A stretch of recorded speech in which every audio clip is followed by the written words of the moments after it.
Bonjour à tous et à toutes et bienvenue dans ce premier podcast audio qui va parler d'un sujet qui me tient particulièrement à cœur, la détermination. Nous allons déjà nous poser la question de qu'est-ce que la détermination au final. On peut voir ça un petit peu comme un combat intérieur, donc c'est soi-même contre soi-même. On va résister contre quelque chose. Donc je prends un exemple concret pour être bien plus clair. Je décide de faire un régime et de me mettre au sport. Je résiste à la fainéantise, je résiste à l'envie d'aller manger, je résiste à l'envie de me feindre dans mon canapé, de ne rien faire, à l'oisiveté. On peut être aussi déterminé par l'amour. On tombe amoureux d'une femme, on résiste au fait de se complaire dans la vie de célibataire, ou alors être simplement déterminé à un acte politique. On s'oppose, on résiste à des idées. Il y a donc dans cette résistance quelque chose d'intérieur à soi, une sorte de pacte de se dire non, je vais changer, je vais m'améliorer, je vais faire évoluer quelque chose en moi et peut-être, comme je fais changer quelque chose en moi, changer quelque chose autour de soi. Mais pour qu'il y ait création de cette autodétermination, de ce pacte intérieur avec soi-même, il faut qu'il y ait une prise de conscience. Et pour que cette prise de conscience ait lieu, il faut qu'il y ait une influence extérieure. Donc ça peut être un événement, mais ça peut être aussi l'influence de quelqu'un sur nous. Et c'est ici que tout prend sens. Quelle est donc la place de la détermination dans la société actuelle ? Nous allons voir un premier aspect de cela dans la méritocratie. Donc, le fait qu'une société se base sur le mérite. Et c'est ce que nous vend par exemple l'école, c'est plus on travaille, meilleures sont nos notes et meilleures sont nos perspectives de carrière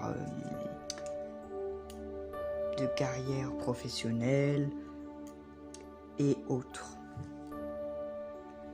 Il y a donc un système de compétitivité et les meilleurs sont entre guillemets les plus déterminés, ceux qui font preuve de plus de se contraindre, de faire des pactes avec soi-même pour travailler. Je fais un pacte, je contrains mon esprit à travailler des mathématiques pendant 3 heures, même si ça ne m'intéresse pas. Donc l'école est un très bon exemple d'illustration des inégalités à la détermination. Mais c'est un ensemble de choses, c'est un ensemble, pas forcément que dans l'école pour la vie d'un enfant, ça se représente aussi dans la vie sociale, dans le sport, et ça fait un ensemble. On en voit donc le premier problème de la méritocratie. La détermination devient un produit. Un élève va avoir des cours particuliers et il n'aura pas besoin de détermination, donc ni de travailler à l'école. Quelqu'un qui paye des entraîneurs à ses enfants, il aura plus de détermination pour réussir dans le sport. Donc, il y a vraiment cette influence extérieure. Plus l'influence extérieure dehors est forte, plus la détermination est forte. C'est ce que l'on pourrait penser, et c'est ce qui expliquerait les inégalités scolairement et dans la société en général. Et l'un des plus gros problèmes, qui découle évidemment de la volonté de tout vendre, de tout acheter. On peut aussi voir cela dans les programmes de développement personnel et tout. C'est le même problème.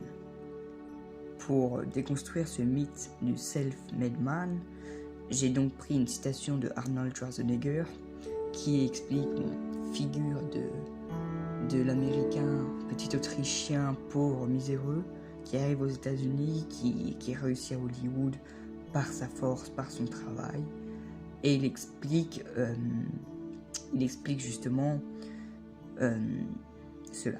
Je vais vous lire la citation. Dans les quartiers défavorisés, les gamins n'osaient même pas rêver. J'ai réfléchi à ce que j'avais et à ce que ces mômes n'avaient pas. Moi aussi, j'ai grandi dans la pauvreté, mais j'avais en moi le feu du succès et des parents qui m'encourageaient tout en m'enseignant la discipline. Je faisais du sport après l'école avec des entraîneurs qui me servaient de modèle. Bon, j'ai coupé, normalement c'est plus long. Mais Arnold explique clairement que les gamins des quartiers défavorisés, donc ceux qui sont le plus discriminés à l'école, n'ont pas accès à la détermination. C'est donc aujourd'hui un produit. Et c'est ici que l'on peut voir quelques défaillances du système scolaire. Il est basé sur la méritocratie, donc la détermination des élèves à travailler, mais la détermination des élèves est inégale selon l'influence qu'ils ont. Quelqu'un qui ne va pas avoir de parents derrière lui pour lui dire « va travailler » n'obtiendra aucune détermination à travailler. Donc, même si la société essaie d'être équitable et de contrebalancer ce problème de détermination, on peut se poser la question de est-ce que c'est vraiment égal? On peut aussi parler des nombreuses arnaques sur Internet, un petit peu avec le développement personnel. On nous promet mondes et merveilles, mais au final, on nous vend du rêve et non de la détermination. On nous fait progresser, mais pas assez pour que l'individu soit satisfait. Et c'est par cette première réflexion que nous tombons dans le fatalisme de la reproduction sociale, comme quoi les catégories les plus riches apprennent la culture, le goût du travail, connaissent les méthodes de travail, d'enseignement, du milieu scolaire, et donc s'en sortent mieux scolairement. Et les fils de cadres deviennent cadres, et les fils d'ouvriers deviennent ouvriers. Donc là, on peut placer la détermination un petit peu dans la reproduction sociale si nous sommes fatalistes. Mais une seconde partie, et aujourd'hui dans nos sociétés contemporaines, peut prouver que cela peut changer, peut prouver que on peut remettre cela en cause et les choses peuvent évoluer. Mais la question se pose, est-ce que on peut aujourd'hui se faire tout seul? Clairement, je n'ai aucun lien social avec personne. Je vais réussir parce que j'ai de la détermination, parce que j'en ai envie et parce que j'ai besoin que d'une très faible influence. Et après, je jauge avec moi-même, je m'influence moi-même. On va un petit peu argumenter autour de ça maintenant. Nous pouvons voir le cas d'Internet, donc une mine d'informations, une très grande bibliothèque où il y a de tout et n'importe quoi. Même si Internet est basé sur des algorithmes et que notre cerveau est fait pour recevoir de la dopamine sur ce qui lui plaît, donc on va surtout tomber sur des émissions de divertissement. Bon, on peut clairement retrouver en tendance ce qui plaît aux gens, donc on peut se dire que au final Internet ne peut influencer la détermination des gens et donc ne peut changer le mouvement des gens dans la société, la fluidité sociale, donc qu'un ouvrier devienne cadre et autres juste par son travail, donc améliorer la méritocratie. On peut se dire ça en premier lieu, mais une seconde approche peut être dissociée. Il faut savoir que avec un petit peu de recherche, avec un petit peu d'influence, Internet peut être extraordinaire. Mais il représente l'une des solutions, mais dépend de son évolution. Il reste toujours... Internet reste dans une optique lucrative, donc les chaînes YouTube et autres sont faits pour faire beaucoup de vues et non pour répandre l'égalité scolaire. Donc cela est une piste de réflexion, mais peut-être une utopie qui n'arrivera jamais. On peut aussi réfléchir à la place un petit peu des stimulants sur la détermination.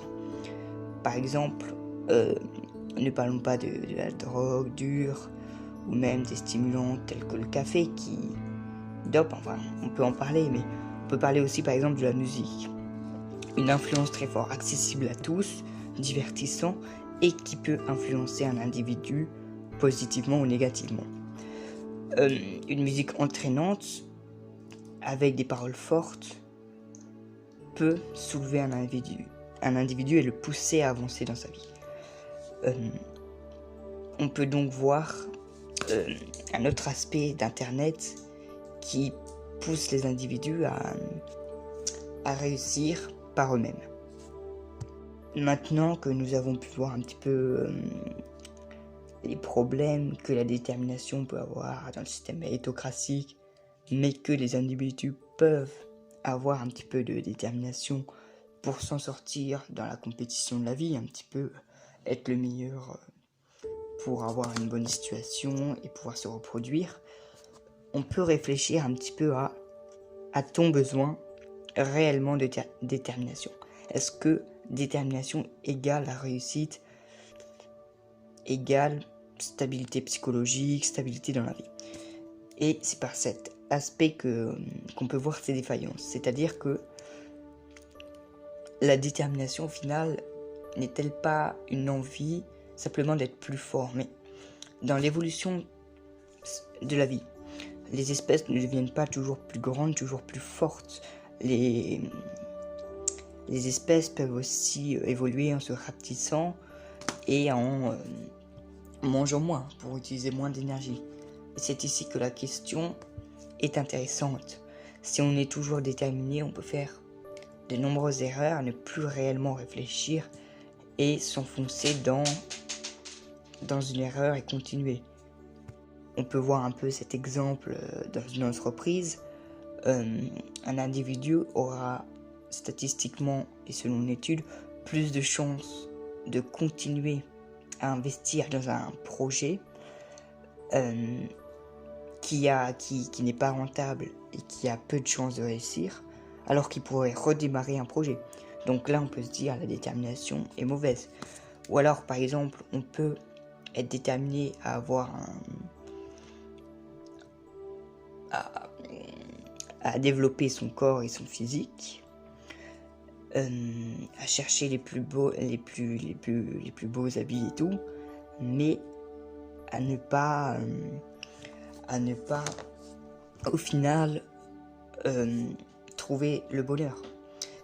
On peut voir un petit peu la détermination comme un voyage initiatique. Souvent le voyage initiatique apporte à un personnage de nombreux faits positifs, de nombreuses choses, mais dans quelques rares cas, on peut prendre l'exemple sur Candide, le personnage peut enchaîner les désillusions et au final être moins heureux qu'avant.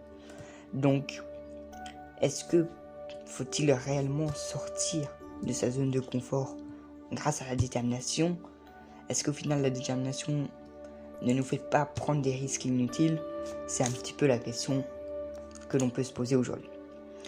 C'est la fin de ce premier podcast. Je ne l'ai fait pas trop long pour initier des idées, initier mon point de vue et mes réflexions personnelles. Il est tout évident que ce n'est pas forcément très développé, pas forcément très clair, je n'ai pas une éloquence parfaite parce que je suis clairement débutant, je m'améliorerai avec le temps et je suis assez jeune. Et voilà, si vous avez aimé cette vidéo, qu'elle vous a fait réfléchir, qu'elle vous a, je pense pas appris des choses, mais qu'elle vous a un petit peu diverti au moins, n'hésitez pas à mettre un pouce bleu, à vous abonner à cette chaîne, et j'essaierai de faire des podcasts audio régulièrement sur divers sujets variés.